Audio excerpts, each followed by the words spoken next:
Okay, तो अंशुमान, अब हम शुरू करते हैं। देखो, हमारा टॉपिक चल रहा था कॉन्टिन्यूटी डिफरेंशिएबिलिटी। कॉन्टिन्यूटी में मैं कुछ ऑलरेडी क्लासेस ले चुका हूँ, कुछ कुछ टॉपिक मैं बता चुका हूँ। तो मैं एक बार रिफ्रेश दे देता हूँ कि मैंने क्या बताया था। अलजेब्रा ऑफ कॉन्टिन्यूअस फंक्शन में बता चुका हूँ पिछली क्लास में, तो मैं एक बार रिमाइंड करा देता हूँ, याद दिला देता हूँ। क्वेश्चन रूल कहता है कि अगर एफ और जी दोनों कॉन्टिन्यूअस फंक्शन हैं तो f प्लस जी भी कॉन्टिन्यूस होगा, f माइनस जी कॉन्टिन्यूस होगा, c इंटू एफ, सी का मतलब कोई भी कांस्टेंट, c इंटू एफ भी कॉन्टिन्यूस होगा, f इंटू जी भी कॉन्टिन्यूस होगा, यानी कि दोनों का प्रोडक्ट भी कॉन्टिन्यूस होगा। f डिवाइडेड बाई जी भी कॉन्टिन्यूस होगा, बशर्ते डिनोमिनेटर जो g है वो जीरो के इक्वल नहीं होना चाहिए। तो ये कुछ बेसिक रूल्स हैं। इसमें ये भी हम कह सकते हैं कि common domain, then in their common domains, in their common domains, ये मैं पिछले क्लास में ये टॉपिक ले चुका हूँ, तो ये बस रिमाइंड कराने के लिए लिया था मैंने। अब ये वाला जो फंक्शन है ये मैंने पिछले क्लास में नहीं कराया था, ये मैं भी बता देता हूँ। बस अवेयरनेस की बात है इसमें, इसमें कुछ कैलकुलेशन वाली बात नहीं है। क्या कहता है कि कुछ फंक्शंस ऐसे होते हैं जो हमेशा ही कॉन्टिन्यूस होते हैं, डिसकॉन्टिन्यू कभी होते ही नहीं। हमें जान लेना चाहिए और हमें उसको याद रखना चाहिए कौन कौन से ऐसे फंक्शंस हैं जो हमेशा ही कॉन्टिन्यूस होते हैं। एक तो कांस्टेंट फंक्शन। कांस्टेंट फंक्शन कैसा दिखेगा? कांस्टेंट फंक्शन दिखेगा y के इक्वल में कोई नंबर, कोई भी नंबर, जैसे 1 2 3, -1 -2 -3, 1/2 3/2, √2 √5 एटसेट्रा। y के इक्वल में कोई नंबर, उसको बोलते हैं कांस्टेंट फंक्शन। आइडेंटिटी फंक्शन का मतलब होता है y is equal to x, इसको कहते हैं आइडेंटिटी फंक्शन। ये फंक्शन कभी भी डिसकॉन्टिन्यूस नहीं होता, हमेशा कॉन्टिन्यूस होते हैं। देखो, ये पता होना चाहिए इसलिए क्योंकि कॉन्टिन्यूटी के ऊपर जितने भी क्वेश्चन रेज होंगे उन सब में कहीं ना कहीं इसकी ज़रूरत पड़ सकती है। सब में नहीं, मतलब कहीं ना कहीं इसकी ज़रूरत पड़ेगी, तो ये हमारे इन्फॉर्मेशन में रहेगा, नॉलेज में रहेगा, तो हम इसको यूज़ कर सकते हैं। Polynomial function. पॉलिनोमियल फंक्शन का क्या मतलब होता है? जैसे 9 10 में पढ़ा होगा कि पॉलिनोमियल लीनियर हो सकता है, क्वाड्रेटिक हो सकता है, क्यूबिक, बाई क्वाड्रेटिक, बहुत तरह के पॉलिनोमियल हो सकते हैं। तो इसमें होता क्या है कि y के इक्वल में कोई भी एक पॉलिनोमियल अगर हम रख दें तो उसको कहते हैं पॉलिनोमियल फंक्शन। जैसे y के इक्वल में रख दिया x² माइनस 5x प्लस 6, ये देखो पॉलिनोमियल है। या फिर y के इक्वल में रख दिया 2x प्लस 1, ये भी एक लीनियर पॉलिनोमियल है। 2x प्लस 1 लीनियर पॉलिनोमियल है, ये क्वाड्रेटिक पॉलिनोमियल है, क्यूबिक भी हो सकता है। तो इस फंक्शन को बोलेंगे हम पॉलिनोमियल फंक्शन। ये हमेशा ही कॉन्टिन्यूस होते हैं बच्चों, ये कभी भी डिसकॉन्टिन्यूस होते ही नहीं। अगला है रेशनल फंक्शन। रेशनल फंक्शन भी डिसकॉन्टिन्यूस नहीं होता, बशर्ते, इसमें एक शर्त लग गया, देखना ध्यान से। रेशनल फंक्शन में कंडीशन है कि डिनोमिनेटर जीरो ना हो। जहां पे डिनोमिनेटर जीरो हो गया वहां डिसकॉन्टिन्यू हो सकता है, अदरवाइज नहीं होगा। उसके बाद एक्सपोनेंशियल फंक्शन कभी डिसकॉन्टिन्यू नहीं होता।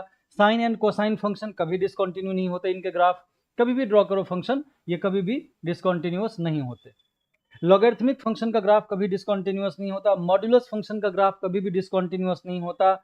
उसके बाद अब यहाँ पे जो रूल है ये किसके बारे में बात कर रहा है? ये बात कर रहा है कॉम्पोजिशन के बारे में, कि दो अलग अलग फंक्शन का कॉम्पोजिशन हो जाए तो क्या होता है। तो दो अलग अलग फंक्शन का कॉम्पोजिशन मतलब, मैं एक एग्जांपल से बताता हूँ, एक एग्जांपल से बताता हूँ।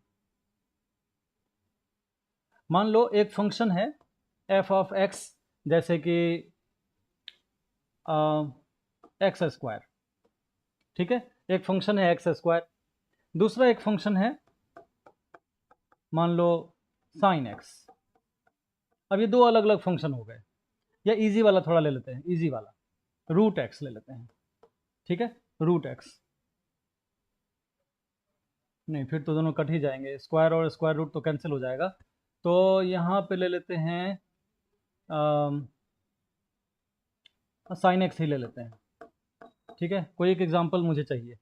तो अब देखो यहाँ पे अगर हम दोनों का कंपोजिशन करेंगे, कंपोजिशन पढ़ा होगा क्लास 12 में, ये ये आया होगा रिलेशन फंक्शन चैप्टर में। रिलेशन फंक्शन चैप्टर में कंपोजिशन पढ़ा होगा। तो कंपोजिशन कैसे करते हैं दो फंक्शन की? जैसे मान लो इस फंक्शन में अगर मैं बोलूं कि x की जगह 2 सब्सटीट्यूट करो, तो f2 कितना करोगे? 2² कर दोगे, राइट। उसी तरह से करना ये है कि x की जगह gx को रखना है। अब अगर मैं बोलूं कि f ऑफ, यहाँ पे x नहीं रख के क्या रखना है? gx। तो f ऑफ x किसका स्क्वायर है? x का स्क्वायर है, तो यहाँ gx का स्क्वायर हो जाएगा। जी एक्स का स्क्वायर हो जाएगा। ठीक है, अब जी एक्स का स्क्वायर होने का मतलब क्या है कि साइन एक्स का स्क्वायर हो जाएगा, और ये बन जाएगा क्या, साइन स्क्वायर एक्स। तो ये हो गया कॉम्पोजिशन, दोनों फंक्शंस का क्या हो गया, ये कॉम्पोजिशन, इन दोनों का कॉम्पोजिशन।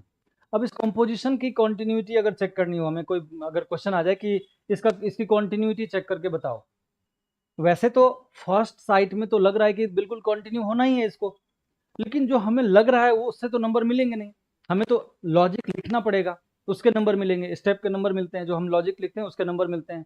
ठीक है ना, तो क्या हम लॉजिक लिखेंगे, वही यहाँ पर सजेस्टेड है कि जब भी दो अलग अलग फंक्शन कंपोज किया हुआ है, जैसे f of g of x, कैसे लिखा है, इस फंक्शन को मैं दोबारा लिख रहा हूँ, जरा ध्यान से देखना, इसको लिखने के कई अलग अलग स्टाइल हैं।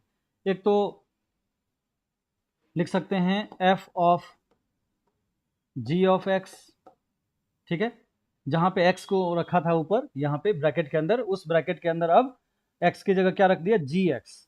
एक तो ये तरीका है लिखने का, ये भी होता है तरीका, पढ़ा होगा ये, फिर भी मैं याद दिला रहा हूँ, एफ ओ जी, एफ बाहर वाला फंक्शन एफ यहाँ आ गया, उसके बाद अंदर वाला फंक्शन जी ये आ गया, और इसको ब्रैकेट में करके यहाँ पे x लिख देते हैं। x मतलब कि जो इनपुट है, जो जो हमारा इंडिपेंडेंट वेरिएबल है वो लिख देते हैं, जो वेरिएबल है। ओके, अब इस फंक्शन में इसकी कॉन्टिन्यूटी हम कैसे चेक करते हैं, इसकी कॉन्टिन्यूटी चेक करने के लिए हम क्या करते हैं कि ये देखते हैं कि जो x की वैल्यू है, x की सभी वैल्यू के लिए gx डिफाइंड है कि नहीं।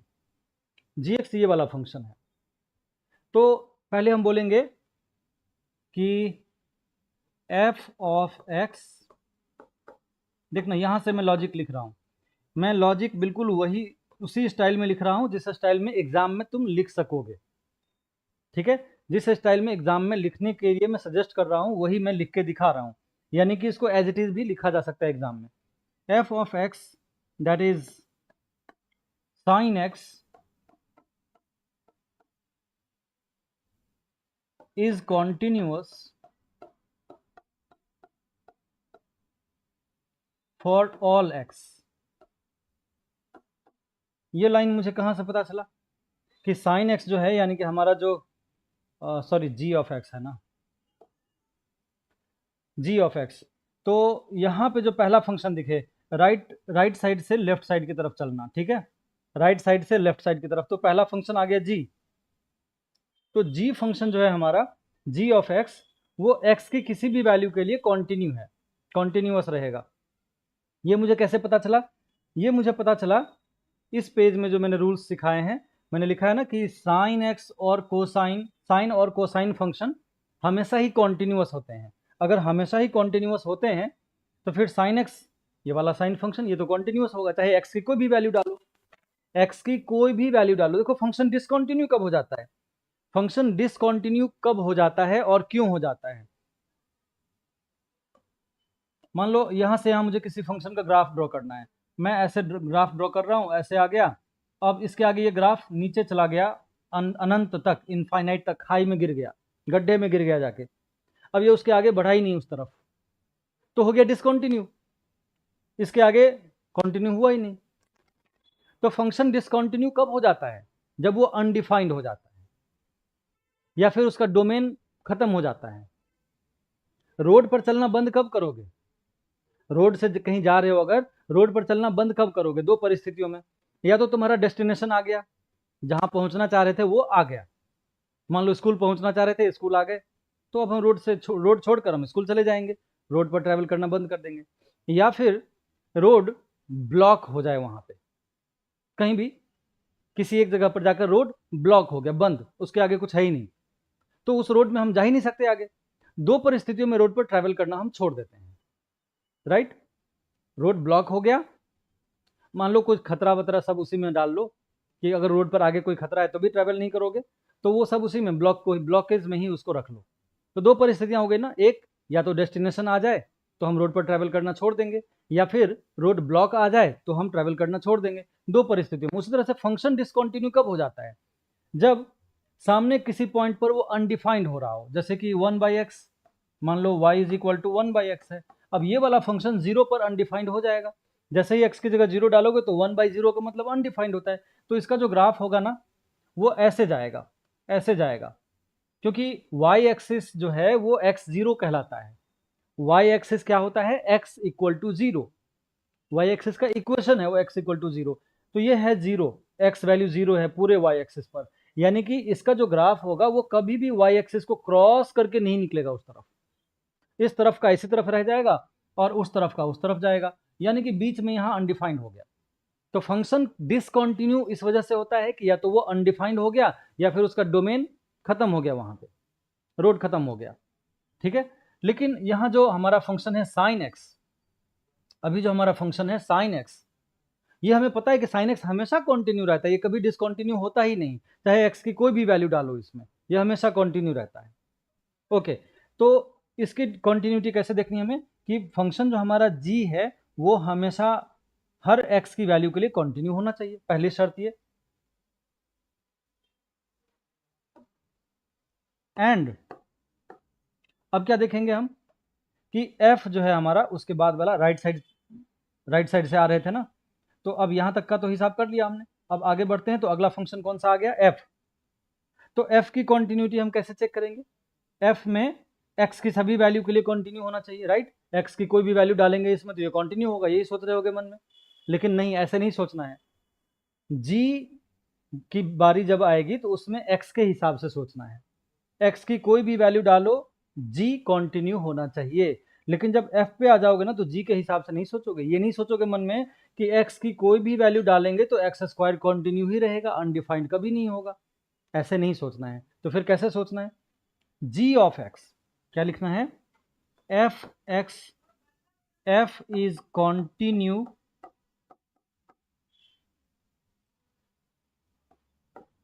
Continue for all gx, for all values of gx।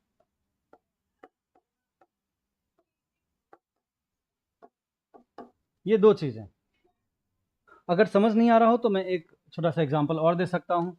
f o g x, जिसको हम ऐसे भी लिख सकते हैं कि f ऑफ g x। मान लो मैंने x की वैल्यू इसमें डाल दिया 2, x की वैल्यू 2, तो ये क्या बन गया? f ऑफ g ऑफ 2, जहां पे x लिखना था वहां पे 2 लिख दिया। अब g ऑफ 2 कितना होता है बच्चों? g ऑफ 2 का मतलब कि देखो, x की जगह 2 डाला हमने, तो जो फंक्शन हमारा g है वो कोई ना कोई वैल्यू देगा हमें। इसमें साइन 2 लिख दिया हमने, तो साइन 2 की कोई ना कोई वैल्यू तो होगी ना। अब साइन 2 इसमें डाल दिया, तो अब जो आउटपुट है g का वो f के लिए इनपुट हो गया। g2 का जो आउटपुट आएगा वो f के लिए क्या होगा? इनपुट। तो हमें f के केस में x के हिसाब से नहीं, gx के हिसाब से सोचना है, क्योंकि gx का जो आउटपुट होता है वो इसके लिए इनपुट होता है। अगर ये दो शर्तें पूरी हो रही हैं तो हम बोलते हैं कि ये जो कंपोजिशन तैयार हुआ है, कंपोजिट फंक्शन, ये भी यानी कि साइन स्क्वायर एक्स भी कॉन्टिन्यूअस होगा। ठीक है, ये कुछ बेसिक्स हो गए। अब उसके बाद क्वेश्चंस की बारी आ गई। ठीक है, कुछ कंसेप्ट मैंने समझा दिए, अब क्वेश्चंस करेंगे हम।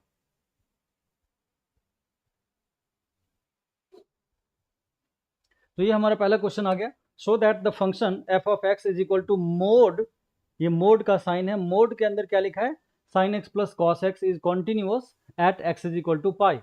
तो x is equal to pi, x की वैल्यू जब पाई होगी तो क्या ये फंक्शन कॉन्टिन्यू रहेगा? ये हमें चेक करना है। कैसे चेक करेंगे इसको हम? तो देखो, कंपोजिशन है ये, क्या है ये? कंपोजिशन, एक से ज्यादा फंक्शंस एक साथ मिले हुए हैं, सब मिले हुए हैं। तो देखो, इसमें करने का तरीका ये है, तीन अलग अलग फंक्शन मान लो। Let f of x is equal to mod x, mod वाला फंक्शन अलग से ले लो, g फंक्शन ले लो साइन x, एंड तीसरा एक और फंक्शन ले लो h ऑफ x, वो होगा cos x। तीन फंक्शन मैंने मान लिए। अब जरा ध्यान से देखो, मोड के बीच में, मोड के अंदर क्या लिखा हुआ है? Sine x plus cos x, यानी कि g x plus h x. तो पहले gx की बात कर लें। देखो gx equal to sine x is continuous. Class 12 में हो ना, तो 11th में आप सबने सीखा होगा कि साइन एक्स का डोमेन क्या होता है। साइन एक्स माइनस इन्फिनिटी से प्लस इन्फिनिटी तक हर जगह डिफाइन होता है, ठीक है। माइनस इन्फिनिटी से प्लस इन्फिनिटी, एक्स एक्सिस पर कोई भी वैल्यू रखो, साइन एक्स हमेशा ही डिफाइंड होता है, यानी कि हमेशा कॉन्टिन्यूअस होता है। तो इसको कैसे लिखेंगे? Sine x is continuous for x belonging to R. ये हो गया डोमेन। आर, आर मतलब सेट ऑफ रियल नंबर। ये क्या हो गया? डोमेन किसका? साइन एक्स का। अब एच एक्स की बात करें, h x is equal to cos x is also continuous, also continuous for what? For x belonging to R. इसका भी डोमेन होता है सेट ऑफ रियल नंबर। ये क्लास 11 में पढ़ा होगा, ऐसा मैं मानकर चल रहा हूं। अगर नहीं पढ़ा है तो रिवाइज कर लेना। ओके, तो ये दो फंक्शन जो है कॉन्टिन्यूअस हैं और दोनों का एक कॉमन डोमेन है। कहां से कहां तक कॉमन है? दोनों पूरे नंबर लाइन पर, पूरे एक्स एक्सिस पर दोनों कॉमन है, यानी कि सेट ऑफ रियल नंबर उसका भी और इसका भी। तो हमने जो अभी पिछले पेज में यहाँ पे रूल सीखा, ये क्या कहता है? ये क्या कहता है अलजेब्रा ऑफ कॉन्टिन्यूअस फंक्शन में कि अगर दो फंक्शन f और g, ये दो फंक्शन अगर कॉन्टिन्यूअस हैं एक कॉमन डोमेन में, इन दियर कॉमन डोमेन्स, कॉमन डोमेन जहां पे दोनों का डोमेन मैच करता है वहां पे, तो दोनों फंक्शन अगर कॉन्टिन्यूअस हो जाते हैं कॉमन डोमेन में, तो उनका सम उसका उन कॉन्टिन्यूअस होते हैं। ये रूल कहता है अलजेब्रा ऑफ कॉन्टिन्यूअस फंक्शन। अब इसको हम वहां पर रेफरेंस में लिखेंगे, क्या बोलेंगे कि using algebra, using algebra of continuous functions, algebra of continuous function के हिसाब से अगर ये दोनों फंक्शन अपने common domain set of real number में कॉन्टिन्यूअस हैं, तो f of x, sorry g of x plus h of x is continuous, continuous in x belonging to r। यानी कि उस कॉमन डोमेन में सेट ऑफ रियल नंबर में दोनों का जो सम है वो भी क्या है? कॉन्टिन्यूअस। अर्थात हम लिखेंगे sine x plus cos x is continuous in x belonging to r। अब इतना तो पता चल गया हमें कि sine x plus cos x हमेशा कंटिन्यू हो गया। और देखो जरा लॉजिक हम कैसे लिख रहे हैं, जरा लॉजिक को हम कैसे बेसिक लेवल से स्टार्ट करके स्टेप बाय स्टेप आगे बढ़ाते जा रहे हैं। ओके, अब बात करनी है हमें मॉड्यूलस की। वी नो दैट हमारा जो ये पहला फंक्शन है एफ ऑफ एक्स, यानी कि mod x, f of x is equal to mod x, ये हमेशा कॉन्टिन्यूअस होता है। ये आपके पिछले पेज में बता चुका हूं मैं यहाँ पर, है ना। जिस तरह से साइन और कोसाइन हमेशा कॉन्टिन्यूअस है, उस तरह से मॉड्यूलस फंक्शन भी हमेशा कॉन्टिन्यूअस होता है। हमेशा, हमेशा का मतलब कि एक्स की कोई भी वैल्यू डालो, mod x is continuous, continuous for x belonging to set of real number. कोई सा भी रियल नंबर इसमें डालो एक्स की जगह, ये कॉन्टिन्यूअस रहता है। अब अगर ये कॉन्टिन्यूअस रहता है तो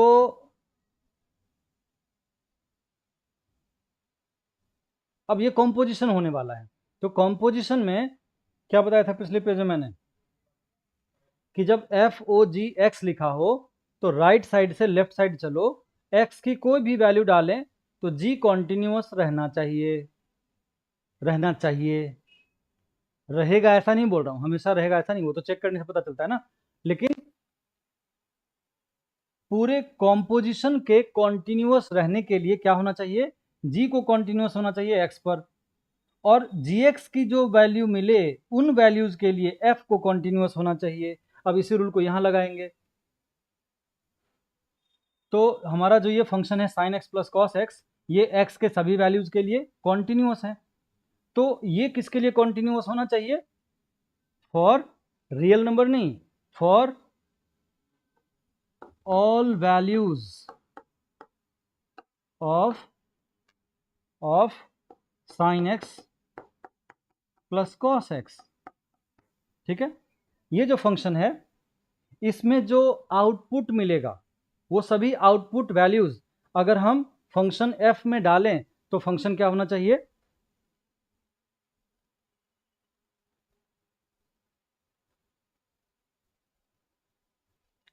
कॉन्टिन्यूअस। तो देखो ये बच्चों इस क्वेश्चन का आंसर पूरा हो गया। ठीक है, बोला था शो दैट, यहां पे हम लिख देंगे प्रूव्ड, हैंस प्रूव्ड लिख लो या सिर्फ प्रूव्ड लिख लो। एग्जाम में बिल्कुल हूबहू इसको ऐसे कॉपी कर सकते हो, मतलब मैंने उसी स्टाइल में लिखकर दिखाया जिस स्टाइल में तुम एग्जाम में लिख सकते हो।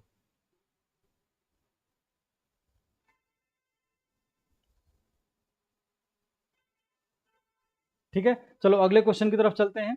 क्वेश्चन नंबर 2 क्या कहता है कि show that cos mod x is a continuous function. cos of mod x, जरा ध्यान से देखोगे तो ये भी लगेगा कि कॉम्पोजिशन है, ये अकेला एक बेसिक फंक्शन नहीं है, ये कॉम्पोजिशन है। एक तो बेसिक फंक्शन होता है, बेसिक फंक्शन में जैसे कि sin x बेसिक फंक्शन है, x बेसिक फंक्शन है ना, लिखते हैं जब हम y is equal to x, तो ये बेसिक फंक्शन है, आइडेंटिटी फंक्शन, ये दोनों बेसिक फंक्शन है। बट एक्स स्क्वायर क्या है? एक्स स्क्वायर बेसिक फंक्शन में नहीं आता। ठीक है, कॉम्पोजिशन है बेसिकली। अब इन दोनों का अगर कॉम्पोजिशन करते हैं तो फिर वो एक नया रूप ले लेगा, इसको उसमें डालो या उसको इसमें डालो तो एक नया रूप ले लेगा। उसी तरह से हमारे पास जो अभी फंक्शन है कॉस ऑफ मोड एक्स, ये भी एक कॉम्पोजिशन फंक्शन है। तो हमें ये नोटिस करना आना चाहिए, हमें ये पता चलना चाहिए कि कौन कौन से फंक्शन एक साथ कंबाइन हुए हैं, कंपोज हुए हैं।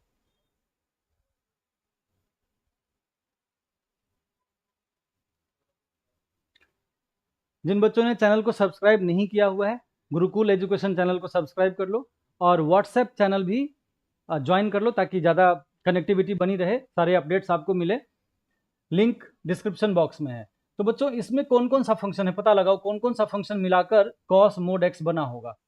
तो देखो यहाँ पर एफ ऑफ एक्स क्या है? Cos x. एक फंक्शन मैंने ये ले लिया, एक है कॉस एक्स और दूसरा है मोड एक्स, जी एक्स ले लिया, मोड एक्स। इन्हीं दोनों का कॉम्पोजिशन करने से वो एक फंक्शन बना हुआ है। कैसे बना हुआ है जरा देखना, f of x is equal to cos x. अभी मैं सॉल्यूशन नहीं कर रहा हूं, यहाँ पे मैं कुछ रफ में दिखा रहा हूं, मैं इसको इरेज कर दूंगा, जरा समझ लो इसको पहले। अगर मैं बोलूं कि एफ ऑफ 2 की वैल्यू क्या होगी तो कैसे बताओगे? या एक्स की 2 की जगह मैं 30 डिग्री ले लेता हूं, मैं बोलूं कि एफ ऑफ 30 डिग्री क्या होगा, तो यहाँ पे जैसे एक्स की जगह 30 आ गया, इधर भी एक्स की जगह 30 आ जाएगा, तो ये हो जाएगा कॉस 30। यही करते हैं ना, वैल्यू पुट कर देते हैं हम, f of x is equal to cos x, तो f of 30 is equal to cos 30, ऐसे ही वैल्यू पुट करते हैं। उसी तरह से अगर मैं ये कहूं कि एफ ऑफ जी एक्स क्या होगा, एफ ऑफ जी एक्स, यानी कि जहां पे एक्स लिखना था वहां पे क्या लिख दिया? G x. तो राइट साइड में भी यहाँ पे जहां एक्स लिखना है वहां पे जी एक्स आ जाएगा, तो ये क्या बन जाएगा? Cos of g x. और जी एक्स का क्या मतलब है? मोड एक्स, तो कॉस मोड एक्स। देखा, बन गया ना, वही वाला फंक्शन बन गया। तो ये कॉम्पोजिशन है बेसिकली। ओके,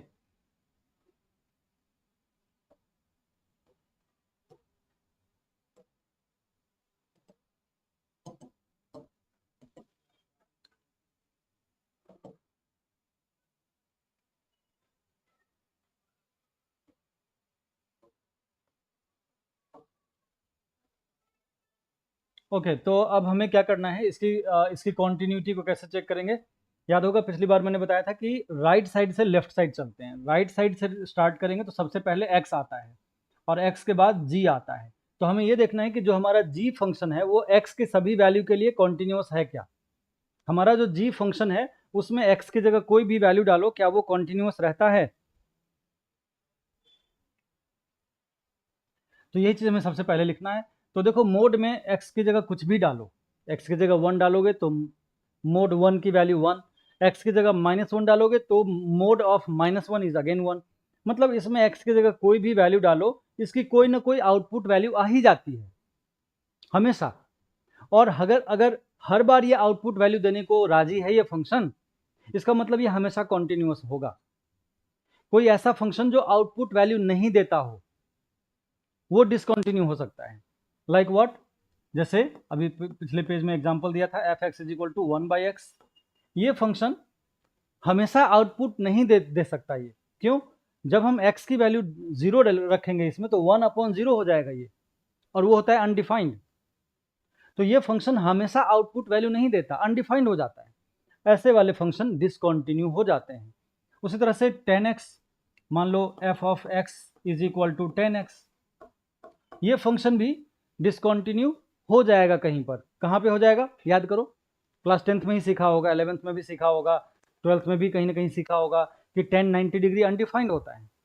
क्लास 10th वाला याद है ना कि 1090 डिग्री इज अनडिफाइंड। अब 1090 डिग्री इज अनडिफाइंड, तो इसमें x की जगह 90 रखने से 1090 डिग्री अनडिफाइंड यानी कि डिसकंटिन्यूअस। तो ये फंक्शन भी डिसकंटिन्यूअस होगा, लेकिन ये कभी भी डिसकंटिन्यूअस नहीं होता। मैं बार बार इसको रिपीट इसलिए कर रहा हूँ बच्चों ताकि दिमाग में सेट हो जाए, क्योंकि कई बार ऐसा होता है कि हम पढ़ तो लेते हैं, बाद में हम भूल जाते हैं। तो मैं रिपीट कर रहा हूँ बार बार। तो लॉजिक हम यहां से देना स्टार्ट करेंगे। gx = mod x किसके लिए कॉन्टिन्यूस होना चाहिए बच्चों? x की वैल्यू के लिए। g जो है हमारा g फंक्शन, वो किसके लिए कॉन्टिन्यूस होना चाहिए? x के लिए। तो mod x is continuous for every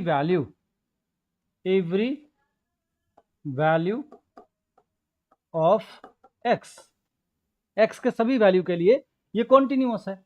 okay, अब f को किसके लिए कॉन्टिन्यूस होना चाहिए? राइट साइड से आ रहे थे ना, तो अब अगले फंक्शन की तरफ आएंगे तो f आ गया। तो f(x = क्या है? cos x। इसको किसके लिए कॉन्टिन्यूस होना चाहिए? Is continuous for what? Continuous for what? For every value of क्या? x। क्या लिखें? x लिखे वहां पे? नहीं, बिल्कुल भी नहीं। g को x के लिए कॉन्टिन्यूस रहना चाहिए और f को gx के लिए। तो यहां पे हम gx लिखेंगे। देखो मैंने लिख तो दिया है, लेकिन चेक भी करना जरूरी है। चेक भी करो कि gx की जो वैल्यू आएगी, यानी कि ये फंक्शन जो हमें आउटपुट देगा, उस आउटपुट को हम यहां पे इनपुट बनाकर रख देंगे। ठीक है? हाँ, बिल्कुल सही अंशुमान। तो यहाँ पे gx के लिए कॉन्टिन्यूस होना चाहिए, और मुझे लगता है कि ये हमेशा कॉन्टिन्यूस रहेगा। मॉडुलस फंक्शन में x की जगह मान लो मैंने डाल दिया 2, x की जगह 2 रख दिया, तो gx की क्या वैल्यू आती है? gx की वैल्यू आती है mod ऑफ 2, जिसका मतलब 2 ही होता है। तो g फंक्शन का आउटपुट निकला 2, और इस आउटपुट को अब हम क्या करेंगे? इनपुट वाले इसमें इनपुट बनाकर रख देंगे। तो f ऑफ gx में हम क्या रखेंगे? f ऑफ 2, क्योंकि gx की वैल्यू 2 है। अब g ऑफ 2 का मतलब हो जाएगा cos 2 डिग्री, cos 2 डिग्री। तो cos 2 डिग्री कुछ ना कुछ वैल्यू तो होता ही है, हमें नहीं पता है क्योंकि हमें पढ़ाया नहीं गया, हमारे टेबल में था नहीं वो। जब हमने क्लास 10th में और क्लास 11th में ट्रिगोनोमेट्री पढ़ा था, तो उसमें ये वैल्यूज थे ही नहीं। cos 30 डिग्री था, cos 0 डिग्री था, cos 45 था, cos 60 था और cos 90 था। cos 1 डिग्री की वैल्यू हमें नहीं पता। तो नहीं पता है, लेकिन ये इतना तो हम जान सकते हैं ना कि cos 1 की वैल्यू कुछ ना कुछ तो होती होगी, डिफाइंड वैल्यू, अनडिफाइंड कभी नहीं होगा, है ना? तो इस बात की गारंटी तो कम से कम हम दे ही सकते हैं, वैल्यू चाहे नहीं पता है हमें। तो हम लिखेंगे देयरफॉर अब हम लिखेंगे कि जो हमारा कंपोजिशन है FOG of x, that means cos of mod x is continuous function. हो गया बच्चों? जो हमें अपनी दलील, अपना लॉजिक पेश करना था, वो हमने लॉजिक डाल दिया। इस क्वेश्चन का आंसर पूरा हुआ। ठीक है, आगे बढ़ते हैं अगले क्वेश्चन की तरफ। और अगला क्वेश्चन है हमारा, show that the function f x is equal to under square root x power 4 plus 3 is continuous at each point. तो हमारा जो फंक्शन है इस बार f of x is equal to square root of x power 4 plus 3, ठीक है, ये function है और हमें दिखाना है कि ये फंक्शन हमेशा कॉन्टिन्यूअस होगा। तो एक लॉजिक देंगे हम, कोई ना कोई हम लॉजिक देंगे ना, क्या कैसे हम जस्टिफाई करेंगे इस बात को कि ये हमेशा कॉन्टिन्यूअस होगा। तो इसके पहले तो ये देख लो कि ये कॉम्पोजिशन है, कौन कौन से फंक्शन को मिलाकर कंपोज करने से बना है, वो पहचान करना बहुत जरूरी है। अगर पहचान नहीं कर पाए तो काम तो यहीं पे खत्म हो जाएगा, गाड़ी यहीं पे बंद हो जाएगी। तो दो फंक्शन है हमारे पास, let H of x is equal to root x. Basic function आ गया कौन सा, रूट फंक्शन, तो रूट के अंदर एक्स को रख दिया, एक ये फंक्शन है। और एच के बाद दूसरा एक और जी ले लेते हैं, जी एक्स। तो जी एक्स में किसको रख लें, ये पॉलिनोमियल जो रूट के अंदर है एक्स पावर 4 प्लस 3, ठीक है। तो ये दो अलग अलग फंक्शन है, दोनों का कंपोजिशन करने से एफ ऑफ एक्स बना है। तो बेसिकली एफ ऑफ एक्स जो है वो h o g of x करने से बनता है, यानी कि उस फंक्शन को इसमें सब्स्टिट्यूट कर दो तो एफ ऑफ एक्स बन जाएगा। कैसे करके दिखाएंगे हम, ऐसे h of g x, h of g x का मतलब एच एक्स क्या है, रूट एक्स, तो रूट के अंदर जी एक्स आ गया, ठीक है ना। जिस तरह से h of x is equal to root x है, तो एक्स की जगह मैंने क्या रख दिया, g x, h of x, और यहाँ एच ऑफ जी एक्स आ गया, तो एक्स की जगह जी एक्स। तो राइट साइड में भी अगर जी एक्स रख दे तो रूट के अंदर जी एक्स। अब रूट के अंदर जी एक्स की जगह कौन आ जाएगा, एक्स पावर 4 प्लस 3, तो रूट के अंदर आ गया एक्स पावर 4 प्लस 3। यानी कि हमारा जो ये फंक्शन है एफ ऑफ एक्स वो इन दोनों का कॉम्पोजिशन से बना है। अब लॉजिक हम क्या देने वाले हैं, देखो जैसा कि पिछली बार भी हम कर चुके हैं, सेम वैसा ही फंक्शन ये भी। राइट साइड से स्टार्ट करेंगे तो सबसे पहले एक्स आता है, एक्स के बाद राइट साइड से बढ़ते हैं तो जी आता है। तो जी को कॉन्टिन्यूस किसके लिए होना चाहिए, एक्स के लिए। चेक कर लो है क्या, इसमें एक्स की कोई भी वैल्यू डालें तो क्या जी एक्स हमेशा ही कॉन्टिन्यूस होता है, हाँ या ना में जवाब दे दो। अगर हाँ मिल रहा है तो बात बन रही है, हाँ ना मिल रहा है जवाब अगर, तो बात नहीं बन रही, कुछ गड़बड़ चल रहा है इसका मतलब, है ना। अगर एक्स की कोई भी वैल्यू डालने से जी एक्स कॉन्टिन्यू रहता है, हमेशा डिफाइंड होना चाहिए, हमेशा डिफाइंड। देख लो ना, एक्स की कोई भी वैल्यू डालो, ये पॉलिनोमियल फंक्शन है। कैसा फंक्शन है ये, पॉलिनोमियल। कैसा फंक्शन है, पॉलिनोमियल। और मैं फर्स्ट पेज में ही बता चुका हूं,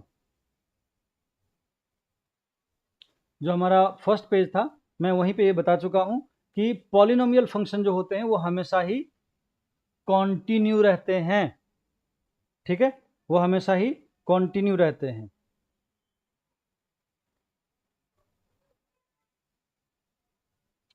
तो जब हमें ये पता है कि पॉलिनोमियल फंक्शन हमेशा कॉन्टिन्यू का मतलब कि एक्स की कोई भी वैल्यू डालो ये हमेशा कॉन्टिन्यू है। अब इसी बात को हम लिख देंगे,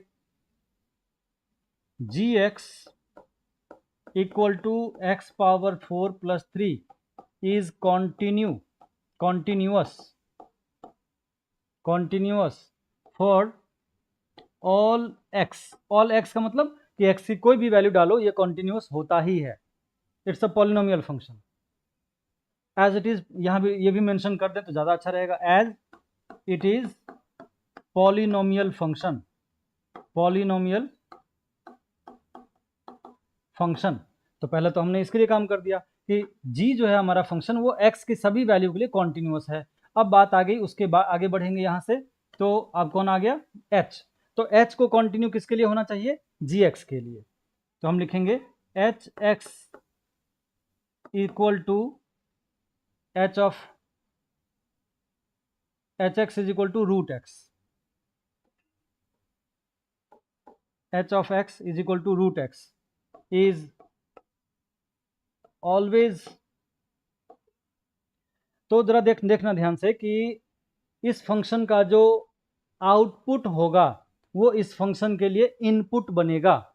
ये कैसी बात है, जरा मैं एक एग्जांपल से बताना चाहूंगा।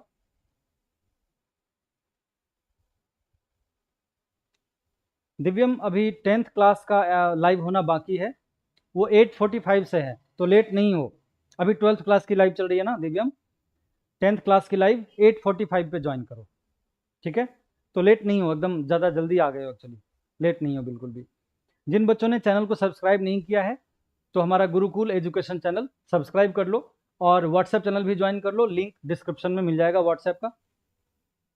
ओके, तो ये कैसी बात है कि एक का आउटपुट दूसरे के लिए इनपुट हो जाता है। जैसे मान लो कि दो अलग अलग मशीन है, दो अलग अलग मशीन है कि जैसे एक मशीन ये है और एक दूसरी मशीन ये है।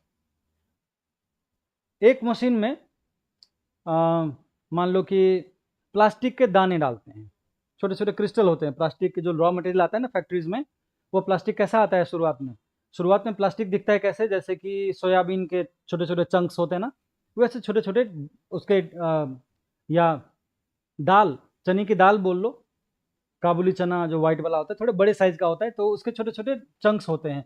तो इस वाले पहले मशीन में हमने उसके क्रिस्टल्स डाल दिए, प्लास्टिक के क्रिस्टल्स। तो पहले वाले मशीन ने क्या किया, इससे बना दिया शीट। कौन से वाले शीट? जिससे कि शूज़ में, स्लीपर्स में यूज़ करते हैं सोल के लिए। तो इस मशीन ने क्या किया कि प्लास्टिक क्रिस्टल्स को बना दिया शीट में, ठीक है? अब ये जो शीट बना वो इस मशीन के लिए क्या है, इस मशीन के लिए शीट क्या है? आउटपुट। इनपुट क्या था? क्रिस्टल्स, प्लास्टिक के दाने, क्रिस्टल्स। तो प्लास्टिक के जो क्रिस्टल्स थे वो पहले वाले मशीन के लिए, मशीन 1 के लिए वो था इनपुट। जब इनपुट हमने डाला तो इसने आउटपुट में क्या दे दिया हमें बनाकर? शीट। अब ये वाला जो शीट है वो दूसरे वाले मशीन के लिए बन गया इनपुट। ये शीट हमने दूसरे मशीन में डाल दिया और दूसरे मशीन में कुछ कटर वटर लगे हुए हैं कटने के लिए ऐसे, तो वो चप्पलों के शेप में या शूज के जो सोल होते हैं उसके शेप में काटना शुरू कर दिया। तो अब यहां से क्या बनकर निकलने लगा? सोल, सोल बनकर निकलने लगे। तो दो अलग अलग मशीन है, एक मशीन शीट बना देता है, दूसरे मशीन से वो कट कर शूज और स्लीपर्स के में साइज में कट के आ जाता है। तो पहले मशीन का जो आउटपुट है वो दूसरे मशीन के लिए इनपुट बन गया। उसी तरह से बच्चों हमारे पास भी ये जो फंक्शन है वो मशीन की तरह होते हैं, फंक्शंस भी मशीन की तरह होते हैं। तो ये जो दूसरा फंक्शन है हमारा, इसमें इनपुट कौन होगा? जो उसका आउटपुट है, जो उसका आउटपुट है वो यहाँ इनपुट बनेगा। तो क्या लिखेंगे हम?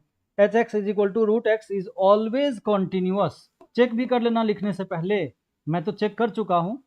इसका जो भी आउटपुट आएगा वो कोई ना कोई रियल नंबर होगा, 1 होगा, 2 होगा, इसमें से जो भी आउटपुट निकलेगा 1 होगा, 2 होगा, 5 होगा, 6 होगा। जैसे कि मान लो मैंने x की जगह 1 डाल दिया तो 1 का पावर 4 1 होता है और +3 4 बना लेगा। x की जगह 1 डालने से gx कितना हो गया? 4, और वो 4 उठाकर जो उसका आउटपुट है वो इसमें डाल दिया तो √4 का मतलब 2 आ गया, है ना? तो जो उसका आउटपुट है वो यहाँ पे इनपुट बन गया। और इनपुट डालने से ये भी अनडिफाइंड कभी नहीं हो रहा, उसकी जो भी आउटपुट है वो सब कुछ इसमें चलेगा, इसको मंजूर है, कोई भी वैल्यू उसमें से आए। उसमें 5 आ गया, यहाँ डालो √5, डिफाइंड वैल्यू है। उसमें 4 आ गया, 4 रखो तो √4 मतलब 2, ये भी डिफाइंड वैल्यू है, ठीक है? Is always continuous for all values of क्या? ऑफ gx, ठीक है? gx। तो h को किसके लिए कॉन्टिन्यूअस रहना चाहिए? gx के लिए। अब अगर ऐसा है, therefore fx that is equal to HOG, इसको इसी को बोलते हैं, इसी का दूसरा नाम है HOG ऑफ x। तो जो हमारा फंक्शन है fx वो किसके इक्वल है? HOG of x is continuous, is a continuous function, continuous function. हो गया, काम खत्म, प्रूव्ड।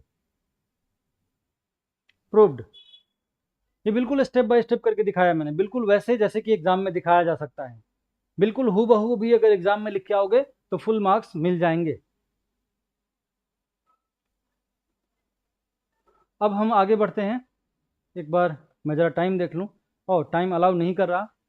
तो अब जो अगली टॉपिक हम करने वाले हैं बच्चों, डिफरेंशिएबिलिटी। अभी तक जो हम कर रहे थे उसका नाम था कॉन्टिन्यूटी, ठीक है? कॉन्टिन्यूटी। और नेक्स्ट जो हमारा टॉपिक आने वाला है वो है डिफरेंशिएबिलिटी। तो डिफरेंशिएबिलिटी के बेसिस पर भी क्वेश्चंस आते हैं, और ज़्यादा नहीं आते, आते तो कम है लेकिन आते जरूर हैं, ऐसा नहीं बोल सकते कि इससे कम आते हैं। वेटेज इस चैप्टर की कम रहती है, कॉन्टिन्यूटी और डिफरेंशिएबिलिटी की वेटेज थोड़ी कम रहती है एग्जाम में, लेकिन क्वेश्चन एक जरूर होगा इससे। और वही एक क्वेश्चन भारी पड़ जाता है बच्चों के ऊपर, क्योंकि वो इसको थोड़ा इंटरेस्ट से नहीं देखते। कई बार कई बच्चों के मन में ये रहता है कि वेटेज कम है, रहने देते हैं, तो एक आध क्वेश्चन जो आया वो भारी पड़ जाता है, वो छोड़ना पड़ जाता है बच्चे को, नहीं कर पाते वो। ठीक है, तो आज की जो हमारी क्लास है वो यहीं पे ख़त्म होगी, क्योंकि टाइम अलाउ नहीं कर रहा आगे जाने के लिए। इसके बाद और कुछ प्रिपरेशन करनी है, फिर 8:45 से क्लास 10th की लाइव है। तो जो बच्चे क्लास 10th के हैं आपके कांटेक्ट में, सबको लिंक भेज दो, व्हाट्सएप पर मैंने डाल रखा है लिंक। और जो जिन बच्चों ने अभी गुरुकुल एजुकेशन चैनल सब्सक्राइब नहीं किया, सब्सक्राइब कर लो, व्हाट्सएप चैनल भी ज्वाइन कर लो, डिस्क्रिप्शन बॉक्स में लिंक मिलेगा व्हाट्सएप का। ठीक है, तो चलो अभी आज की क्लास यहाँ पे एंड करते हैं। आज के लिए bye bye, take care, have a good day.